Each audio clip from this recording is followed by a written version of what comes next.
हाय दोस्तों, JBM academy में आप सभी लोगों का हार्दिक स्वागत और अभिनंदन है। मैं राजेश यादव आज आप सभी लोगों को सर्किल यानी वृत्त से संबंधित कुछ महत्वपूर्ण परिभाषाएं और इससे संबंधित जो यूपी बोर्ड के एग्जाम के लिए महत्वपूर्ण होता है प्रमेय, इसके बारे में आपको बताया जाएगा। ध्यानपूर्वक इस बात को आप समझने का प्रयास करिएगा, क्योंकि जो आपकी जो यूपी बोर्ड का एग्जाम 2021 में होने वाला है उसमें इस टॉपिक से लगभग 12 से 15 नंबर के प्रश्न पूछे जाते हैं। इसलिए यह वीडियो आपके लिए कितना ही महत्वपूर्ण है ये आप समझ सकते हैं। हम आपको विश्वास दिलाते हैं कि यदि आप इस वीडियो को अंतिम तक देखेंगे तो आपको इससे संबंधित जो भी बातें आपको बताई जाएंगी वो एकदम 100% आपको समझ में आएगी, इस बात की गारंटी है। आप केवल धैर्य बना के रखिए और हमारे चैनल को सब्सक्राइब करिए, लाइक करिए और शेयर करना न भूलिए, क्योंकि आपके जो दोस्त लोग हैं उनके तक भी ये नोटिफिकेशन पहुंचना चाहिए। उनके लिए भी बहुत ही लाभदायक ये वीडियो होगी। तो आइए हम आपको परिचय कराते हैं सर्किल यानी वृत्त से। यह वृत्त जो आपके सामने यहां पर एक डायग्राम बना हुआ है, यह वृत्त को ही बताता है। हम सबसे पहले आपको वृत्त की परिभाषा बताते हैं। वृत्त किसी समतल पर, यह मान लीजिए समतल है, किसी समतल पर स्थिर बिंदु से समान दूरी पर चारों तरफ से घिरी हुई आकृति को वृत्त कहते हैं। किसी समतल पर, यह आपका एक समतल है, मान लीजिए यहां पर एक आपका समतल है और इसके चारों तरफ 5 सेंटीमीटर की दूरी पर कोई बिंदु यह ए है, यह चलता है, चलने वाला बिंदु है, यानी एक पथ पर चलता है, ऐसे घूमकर एक पूरा चक्कर लगा लेता है, तो जो आकृति बनती है इसे ही वृत्त कहते हैं। एक ऐसे भी आप थोड़ा से तेज में ऐसे भी बता सकते हैं लोगों को कि किसी स्थिर बिंदु से समान दूरी पर चारों तरफ से घिरी हुई आकृति को वृत्त कहते हैं। और इसके बाद इस वृत्त, किसी भी वृत्त में, या यह वृत्त हो चाहे कोई भी वृत्त हो, प्रत्येक वृत्त में अनंत त्रिज्याएं खींची जा सकती हैं।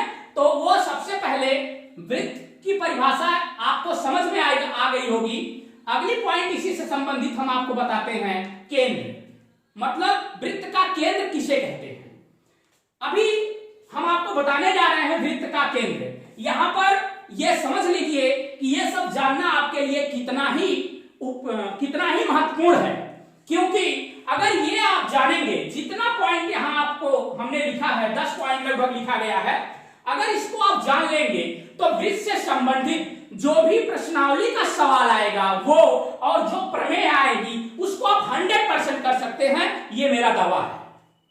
बस ध्यानपूर्वक मेरी बातों को आप सुनिए। केंद्र किसे कहते हैं, ध्यान से देखिए। आप बता सकते हैं कि किसी भी वृत्त में दो जीवाएं जो विपरीत दिशा में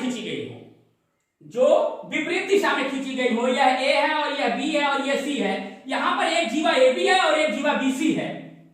इन दोनों जीवाओं का यदि आप लंबवर्धक रेखा खींच देते हैं, इन दोनों जीवाओं का लंबवर्धक रेखा, तो यह दोनों रेखाएं जहां पर एक दूसरे को काटेंगी वहीं पर वृत्त का क्या हो जाएगा, केंद्र हो जाएगा। और इसके पहले बहुत से लोगों के द्वारा आपने सुना होगा कि वृत्त का केंद्र किसे कहते हैं। बहुत से लोग ऐसे परिभाषा बता देते हैं कि जिस बिंदु पर वृत्त का संपूर्ण भार टिका होता है उसे वृत्त का केंद्र कहते हैं। यह परिभाषा एकदम गलत है। आप ये जानिए कि वृत्त का केंद्र किसे कहते हैं। पुनः एक बार मैं परिभाषा आपको बता देता हूं कि किसी भी वृत्त में स्थित किन्हीं दो जीवाएं जो एक दूसरे के विपरीत हों, यदि उनका लंबवर्धक कर दिया जाए तो वह लंबवर्धक रेखाएं जहां पर एक दूसरे को काटती हैं उसे वृत्त का केंद्र कहते हैं। जैसा कि यहां पे देखिए दिखाया गया आपको, ये है केंद्र। अगली बात आती है त्रिज्या, वृत्त की त्रिज्या। तो आपको हम बताने जा रहे हैं वृत्त की त्रिज्या। केंद्र और परिधि को ओ ए यह एक रेखाखंड है। केंद्र और परिधि को मिलाने वाला रेखाखंड वृत्त की क्या कहलाता है? त्रिज्या कहलाता है। जो अभी आपको रेड कलर से यह दिखाया गया है कि यहां से यहां तक ये क्या है? त्रिज्या है। अगली पॉइंट है आपका व्यास। व्यास आपको बताना है कि वृत्त का व्यास किसे कहते हैं। तो आप बता सकते हैं कि वृत्त के केंद्र से होकर गुजरने वाली जीवा, वृत्त के केंद्र से होकर गुजरने वाली जीवा वृत्त का व्यास कहलाती है। ये जान लीजिए कि यहां पर आप ध्यान से देखिए, ये वृत्त का केंद्र है और यहां से अगर कोई जीवा चली जाएगी, ये जीवा, तो यही वृत्त का क्या हो जाएगा? व्यास हो जाएगा। यही वृत्त का व्यास हो जाएगा। वृत्त के व्यास की सबसे बड़ी पहचान ये है कि वह जब भी जाएगा वो कहां से जाएगा? केंद्र से होके जाएगा, और केंद्र से थोड़ा से इधर या थोड़ा से इधर या थोड़ा से ऊपर या थोड़ा से नीचे से जाएगा तो वह तुरंत क्या हो जाएगा? जीवा। जो अभी अगली पॉइंट हम बताएंगे कि जीवा किसे कहते हैं। तो मैं ये समझ रहा हूं कि आपको व्यास समझ में आ गया होगा। आगे बढ़ते हैं। जीवा, जीवा किसे कहते हैं? तो जीवा में आप देख रहे हैं यहां पे आई और जे, ये एक जीवा को दर्शाता है, ये रेखाखंड जीवा को दर्शाता है। तो जीवा किसे कहते हैं हम आपको बताने जा रहे हैं। यह देखिए एक परिधि है, यह आपका एक वृत्त है। वृत्त पर ये और यहां पर दो बिंदु हमने ले लिया, ए और बी। अगर इनको आप मिला देंगे तो यही हो जाएगी जीवा। तो इसकी परिभाषा आप आराम से बता सकते हैं कि वृत्त के परिधि पर स्थित किन्हीं दो बिंदुओं को यदि मिला दिया जाए तो उससे जो रेखाखंड बनता है उसे क्या कहते हैं? जीवा। जो यहाँ पे आई और जे रेखाखंड जीवा को दर्शाता है। अगली पॉइंट है स्पर्श रेखा। बहुत आसान है ये, एकदम आप धैर्य बना के इस वीडियो को देखते रहिए और अपनी कॉपी पे नोट डाउन कर लीजिए। मैं 100% आपको विश्वास दिलाता हूं कि आपको सारी बातें समझ में आएगी। जो बातें आपको न समझ में आए कमेंट के माध्यम से वो बात हमारे तक जरूर पहुंचाइएगा। अगली वीडियो में उसका निस्तारण कर दिया जाएगा। तो आइए अब हम आपको बताते हैं स्पर्श रेखा।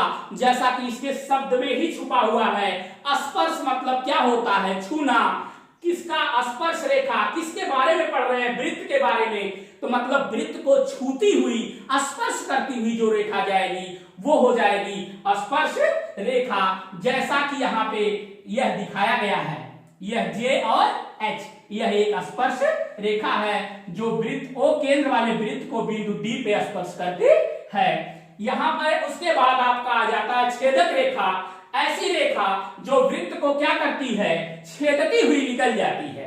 जो वृत्त को बेधती हुई निकल जाती है उसको छेदक रेखा कहते हैं। अप्रतिस्पर्श रेखा मतलब ऐसी रेखा जो वृत्त को कहीं पे स्पर्श नहीं करती है, ना ही उसको छेदती हुई जाती है, बेधती हुई जाती है। ये आपका EF एक आपका है अप्रतिस्पर्श रेखा। अगली पॉइंट आपके सामने है वृत्तखंड। वृत्तखंड इसी से आप स्पष्ट आपको समझ में आ रहा होगा। वृत्तखंड मतलब वृत्त का कटा हुआ भाग ही क्या कहलाता है? वृत्तखंड। जैसे कि अभी यहां पर आप ये लगाएंगे, अभी मैं आपको फिगर के माध्यम से ये समझाता हूं। ये देखिए, यह एक आपका वृत्त है, कहीं से एक जीवा मिला दीजिए, ये हो गया वृत्तखंड। बड़े वाले भाग को कहते हैं दीर्घ वृत्तखंड और छोटे वाले भाग को कहते हैं लघु वृत्तखंड। ये भी मैं आशा करता हूं कि ये भी बात आपको समझ में आ गई होगी। आगे आप इससे संबंधित जो प्रश्नावली के सवाल पढ़ेंगे तो वहां पे आप देखेंगे दीर्घ वृत्तखंड और लघु वृत्तखंड से संबंधित ढेर सारे सवाल आपको मिलेंगे। आगे आइए, त्रिज्यखंड। त्रिज्यखंड क्या होता है इसके बारे में हम आपको बताने जा रहे हैं। शब्दों से ही ये स्पष्ट हो गया है। त्रिज्यखंड ये जो दिया है त्रिज्यखंड, यहां पर आप एक वृत्त बना लीजिए। यहां आप जानते हैं ये केंद्र है और केंद्र से परिधि को मिला देंगे तो ये त्रिज्या हो जाएगी। त्रिज्यखंड मतलब खंड मतलब भाग होता है, एक त्रिज्या और मिला दीजिए तो ये आपका जो यहाँ पे कोण बनेगा यही बतलाएगा त्रिज्यखंड। ये बतलाएगा त्रिज्यखंड। तो इसको परिभाषित आप कर सकते हैं कि किसी वृत्त में यदि दो जीवाओं के किसी वृत्त की दो दो त्रिज्याओं के बीच में जो कोण बनता है उसे क्या कहते हैं? त्रिज्यखंड कहते हैं। मतलब ये आपको समझाने के लिए मैं आपको बता रहा हूं। इसकी परिभाषा यदि आप किताब से उठा के देखेंगे तो सारी बातें यही निकल के आएंगी, केवल उसमें शब्दों का अंतर होगा, जो शब्द वो प्रयोग करते हैं। हम अपने तौर तरीके से आपको बता रहे हैं, जिस बात को आप अच्छी तरह से समझ सकते हैं। अगली पॉइंट है अर्धवृत्त। अर्धवृत्त तो आप देख रहे हैं कि वृत्त को दो बराबर भागों में बांटने वाली रेखा वृत्त का व्यास कहलाती है। यही है, देखिए, वृत्त का व्यास ही वृत्त को दो बराबर भागों में बांटता है, यही अर्धवृत्त कहलाता है। अब आपको लास्ट पॉइंट हम बताने जा रहे हैं, जो अगली वीडियो में आपको मिलेगी। थोड़ा से उस पर हम आपसे चर्चा कर लेते हैं, इसकी तैयारी करके आप रखिएगा। यह है महत्वपूर्ण प्रमेय, वृत्त से संबंधित जो महत्वपूर्ण प्रमेय है उस पर हम थोड़ा से चर्चा करते हैं। यह आपके लिए बहुत ही महत्वपूर्ण है। यह यूपी बोर्ड में 4 नंबर के इससे संबंधित सवाल पूछे जाते हैं सिद्ध करने के लिए। जो पिछली क्लास में आपने कुछ प्रमेय पढ़ा होगा, जैसे कि सिद्ध कीजिए कि वृत्त के केंद्र से जीवा पे डाला गया लंब जीवा को दो बराबर भागों में बांटता है। ये कक्षा 9th में आप पढ़ चुके होंगे। अगला आपने पढ़ा होगा अर्धवृत्त में बना कोण समकोण होता है। सिद्ध कीजिए कि एक ही वृत्त के दो चाप सर्वांग सम हो तो उनसे संगत जीवाएं आपस में बराबर होती हैं। सिद्ध कीजिए कि आप ये भी बता सकते हैं, सिद्ध कीजिए कि एक ही वृत्तखंड के कोण आपस में बराबर होते हैं। ये सारी प्रमेय आप कक्षा 9th में पढ़ चुके हैं। कक्षा 10th में जो प्रमेय आप पढ़ेंगे वो प्रमेय ये होगी कि सिद्ध कीजिए कि किसी वृत्त के बाह्य बिंदु से वृत्त पर खींची गई स्पर्श रेखाएं आपस में बराबर होती हैं। यह प्रमेय बहुत ही इंपॉर्टेंट है। पिछली साल शायद ये प्रमेय आई थी किसी सेट में, जब हम आपको यूपी बोर्ड का पेपर लाके आपको प्रूव करके वो दिखाएंगे कि यह किस किस सन में ऐसे सवाल पूछे गए थे, तो उस समय आपको ज्यादा विश्वास हो जाएगा। आप अगर हमारे जेबीएम एकेडमी में विश्वास करते हैं तो आप हमारे चैनल को सब्सक्राइब करना, लाइक करना और शेयर करना ना भूलिए, जिसकी वजह से जो भी वीडियो हमारे द्वारा आप तक पहुंचाई जाए उसका नोटिफिकेशन आपको और आपके दोस्तों को मिल जाए। एक बार मैं पुनः आपको ये बता दूं कि ये वह प्रमेय है जिसको इस प्रकार से कहा जा सकता है, यानी बताया जा सकता है कि सिद्ध कीजिए कि वृत्त के बाह्य बिंदु से वृत्त पर खींची गई स्पर्श रेखाएं आपस में बराबर होती हैं। ये अगली वीडियो में ये प्रमेय सिद्ध की जाएगी। तब तक के लिए जय हिंद, जय भारत।